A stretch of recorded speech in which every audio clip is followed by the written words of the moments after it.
போன கிளாஸில் நம்ம பேலன்ஸ் ஃபங்க்ஷன்ஸ் பற்றி பார்த்தோம், ஆக்டிவ், பேசிவ். இப்போது இந்த இதில் வந்து பார்த்திங்கன்னா அந்த பேலன்ஸ் ஒயர்ஸ்னுடைய வோல்டேஜ் செக் பண்ண போதும். ஒவ்வொரு சீரியஸ் குரூப்னுடைய வோல்டேஜை இண்டிவிஜுவலாக செக் பண்ண போதும். ஃபஸ்ட்டு அந்த பிளாக் கலர் ஒயரில் வச்சு நம்ம செக் பண்ணோம். பிளாக் கலர், அதுக்கு அடுத்து பக்கத்தில் இருக்கக்கூடிய ஃபஸ்ட்டு சீரியஸ் குரூப்பை செக் பண்ணுறோம். 4 வோல்டேஜ் வருதுங்களா. அதுக்கு அடுத்து ரெண்டாவதுலேயும் வச்சு நம்ம செக் பண்ணணும். 12 வருதுங்களா. அடுத்து 3, 4, 5, 6, 7, 8, 9, 10 அப்படின்னு. சரி, இது ஒவ்வொன்றும் அப்படி செக் பண்ணிட்டே இருப்பேன். நீங்கள் அதை வந்து பாருங்கள், ரொம்ப இன்ட்ரெஸ்டிங்காக இருக்கும் உங்களுக்கு. இது வந்துங்க,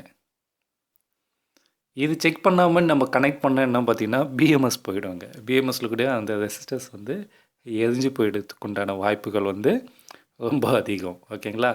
ஏன்னா வந்து இதெல்லாம் வந்து ரொம்ப நுணுக்கமான விஷயங்கள். அதுக்காக தான் சொல்கிறது வந்து ஒவ்வொரு வீடியோஸும் ஸ்லோ அண்ட் ஸ்டெடியாக இருக்கும், ஆனால் ரொம்ப யூஸ்ஃபுல்லாக இருக்கும் உங்களுக்கு வந்துங்க. ஓகேங்களா.